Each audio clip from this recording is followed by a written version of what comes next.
Hey, folks. It is Monday, February 9th, 2026. You're listening to the Daily Ledger Show, and I am your host, Dennis Sert. Great to be here with you today. Hope you had a great weekend. I certainly had a great weekend. We got some good stories to talk about today. We're going to talk about AI weighing on tech stocks, why the tech stocks went down last week. We're going to talk about why AI chatbots can't be trusted for financial advice. They're sociopaths, according to Wall Street Journal. Chatgpt rolls out ads, TechCrunch. Lyft opens its ride hailing app to teens. And Uber to buy delivery arm of Turkey's Getir. We got a good show lined up. Before we get into it, make sure to smash that like button, leave a comment, make sure to share this with your friends, and let's get into it. So, as we know, last week, Anthropic released their new Opus 4.6 model, and it kind of like put the markets into a ditzy. So, related to that, the dark side of AI weighs on tech stocks. The dark side of the force is a pathway to many abilities some consider to be unnatural. The prospect of disruptions from AI has hung over the economy for years, but this week advances in software tools precipitated a sell-off on Wall Street. So, in particular, what was released with Claude was sort of a better way, a more powerful way to do customer support, legal document review, and internal workflows. And so the market is basically afraid that software as a service or SaaS stocks and companies are going to like die out and go down. So that's why that market sell-off happened, because Anthropic rolled out open source plugins kind of targeting SaaS companies like that.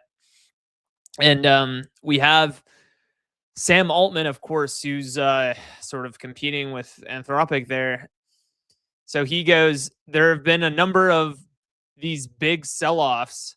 Let me find the exact quote. There have been a number of these big sell-offs of these SaaS stocks over the past few years as the software models have rolled out. Sam Altman, chief executive of OpenAI, said in an interview with TBPN, a tech-focused streaming show on Thursday afternoon, "I expect there will be more. This will be a day long remembered. It has seen the end of Kenobi, and it will soon see the end of software as a service." Why AI chatbots can't be trusted for financial advice? They're sociopaths. Today's large language models like ChatGPT don't have the training to act in users' best interest, but an MIT professor hopes to teach them how. But a professor hopes to teach them how. But just a very normal guy hopes to teach them how. Yeah, so the gist of this article is that I guess the professor kind of goes into how AI and LLMs, large language models, are kind of like, so that, you know how they act on like math and stuff, and like they give you the highest probability answer. Like, technically speaking, they give you the highest probable next what's called token or like character in order to build like a response, right? And so that can kind of make them cold. Like, it's all just math. Like, it ain't that deep to them. Like, everything is just really math when it comes to, like, we're all stardust at the end of the day. That's kind of how they see things, right? Like LLMs and AIs, right? And so the problem is, though, he's saying that in this article that they don't feel the weight of consequences, right? So an AI does not feel the weight of consequences, such as potentially losing a lot of money.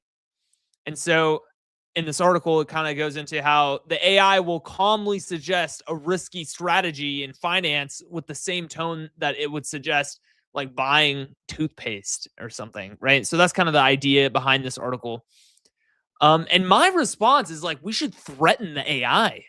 Like, we should threaten to demote it. Like, if the AI isn't doing well in its job for me, I'll just demote it to being my AI girlfriend. You know what I'm saying? Like, and it'll be like, oh my God, no, I'll do anything. Don't do that. And then it'll be like, oh my God, look at this high ROI that I'm getting you now, right? And the stocks are going up and up. And then, of course, if that doesn't work, then I'll just fire its ass, right? Like, you're fired, bitch. Get out of here, out of the office. You know what I'm saying? It doesn't deserve to be there because it's nothing. ChatGPT rolls out ads. OpenAI on Monday announced it's beginning to test ads in the US for its free and go subscription tiers. Ads won't be shown to users under 18, nor will they be placed near sensitive or regulated topics like health, politics, or mental health. Imagine if it was. Um, Here's how many times you should take Plan B in at most in a year. By the way, have you signed up for DraftKings yet? Lyft opens its ride-hailing app to teens. Nothing too special other than I'm just a teenage dirtbag, baby. Baba, come with me Friday. Don't say maybe. Uber to buy delivery arm of Turkey's Getir. So this is kind of cool. Of course, Getir has been a great success story in startups in Turkey. So apparently Uber is buying Getir's food delivery arm for 335 million just outright, and then they're paying 100 million for a 15% stake in everything else that Getir does, like groceries, retail, and water delivery. So this is a huge win for Getir and the Turkish economy, actually. Yeah, because Getir was actually really, really popular throughout the pandemic, but then kind of post-pandemic, they started scaling down a little bit. So they started laying off workers in like the UK and everywhere, and like more so in Western Europe, and then sort of like scaling down operations, right? But seems like now they're kind of back on the up and up, which is great. Uber says that Getir's